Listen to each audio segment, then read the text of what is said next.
Atlantis एक ऐसा नाम है जिसे सुनते ही ना दिमाग में एक रहस्यमयी खोई हुई दुनिया की तस्वीर बन जाती है ना। मतलब एक ऐसी एडवांस सभ्यता जो रातों रात समुद्र की गहराइयों में समा गई। पर सवाल यह है कि क्या ये कहानी सच्ची है या सिर्फ एक कल्पना। चलिए आज इसी रहस्य की तह तक चलते हैं।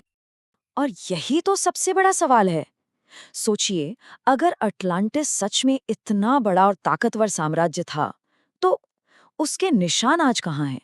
आखिर कैसे कैसे एक पूरी की पूरी सिविलाइजेशन बिना कोई सुराग छोड़े हमेशा के लिए गायब हो सकती है?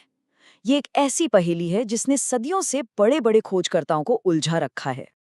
दिक्कत यही है, हमारे पास अटलांटिस का कोई पुराना नक्शा नहीं है। कोई ऐसे खंडर नहीं मिले हैं जिनकी पहचान अटलांटिस से हो सके, और ना ही कोई ऐसी कलाकृति या कुछ भी। मतलब कुछ भी नहीं, हाथ बिल्कुल खाली हैं। तो फिर सवाल उठता है कि भाई, बिना किसी सबूत के ये कहानी इतनी फेमस कैसे हो गई? इसका जवाब ना इस कहानी की शुरुआत में ही छिपा है। और जानकर हैरानी होगी कि एटलांटिस की ये जो इतनी बड़ी कहानी है वो असल में एक बहुत ही छोटे से सोर्स पर टिकी है। सोचिए, एटलांटिस पर जितनी भी फिल्में बनी हैं, जितनी भी किताबें लिखी गई हैं, जितनी भी थ्योरीज हैं, इन सब का आधार एंशिएंट लिटरेचर में मौजूद सिर्फ और सिर्फ एक सोर्स है। जी हाँ, बिल्कुल सही सुना, सिर्फ एक। और वो सोर्स कोई और नहीं बल्कि महान यूनानी दार्शनिक प्लेटो हैं। प्लेटो, जिन्हें इतिहास के सबसे गंभीर विचारकों में से एक माना जाता है। और शायद यही वजह है कि इस कहानी को इतनी गंभीरता से लिया गया, क्योंकि ये कोई लोककथा नहीं थी, ये कहानी सीधे प्लेटो के लेखन से आई थी।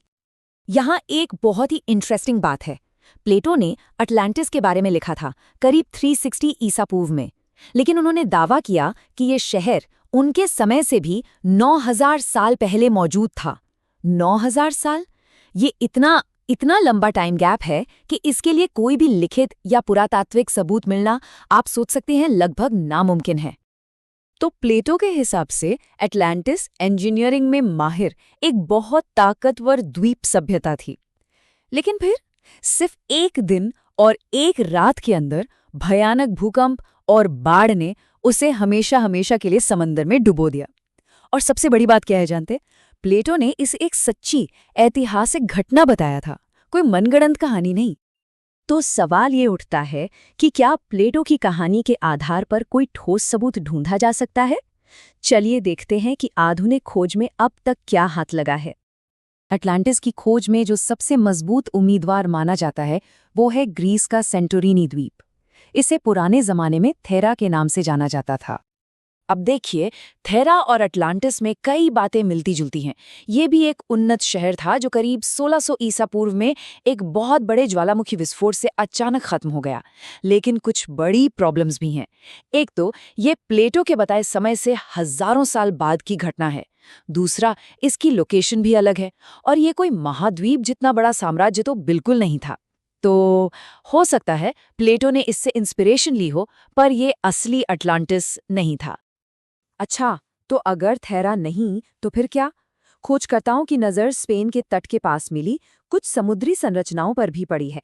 यहाँ सैटेलाइट तस्वीरों में कुछ बहुत दिलचस्प आकृतियां दिखाई दी हैं। तस्वीरों में जो गोलाकार आकृतियां दिखती हैं वो प्लेटो के वर्णन से मेल तो खाती हैं, पर दिक्कत यह है कि यहाँ किसी सभ्यता का कोई निशान नहीं मिला है। ना कोई खंडहर, ना कोई लिखावट, कुछ भी नहीं। ये सिर्फ एक प्राकृतिक भूवैज्ञानिक बनावट हो सकती है, कोई खोया हुआ शहर नहीं। और फिर एक और बहुत मशहूर दावा है बहामास की बिमिनी रोड का। ये पानी के नीचे पत्थरों का एक ऐसा ढांचा है जो पहली नज़र में देखने पर किसी सड़क या दीवार जैसा लगता है। हाँ, देखने में तो ये बिल्कुल इंसानों का बनाया हुआ लगता है, लेकिन भूवैज्ञानिक जांच से ये साफ हो चुका है कि ये पूरी तरह से एक प्राकृतिक चूना पत्थर की संरचना है। यहाँ भी किसी सभ्यता का कोई सबूत नहीं मिला। मतलब ये बस प्रकृति का एक खूबसूरत धोखा है। तो सालों की खोज के बाद भी जब कोई ठोस सबूत नहीं मिला, तो अब एक अलग एंगल से सोचना पड़ेगा। अब सबूत खोजने के बजाय इस बात पर ध्यान देते हैं कि हमें कोई सबूत मिला ही क्यों नहीं। क्योंकि कभी-कभी सबसे बड़ा सुराग वो होता है जो हमें मिलता ही नहीं है। जी हाँ, सबूतों का ना मिलना अपने आप में एक बहुत बड़ा सबूत हो सकता है।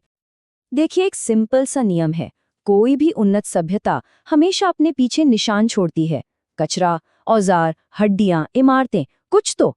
अटलांटिस जैसे विशाल साम्राज्य को तो ढेरों सबूत छोड़ने चाहिए थे, लेकिन हमें क्या मिला? कुछ भी नहीं, बिल्कुल जीरो।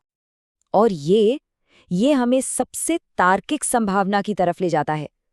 क्या ऐसा हो सकता है कि अटलांटिस कभी कोई असली जगह थी ही नहीं, बल्कि ये प्लेटो का एक दार्शनिक विचार था?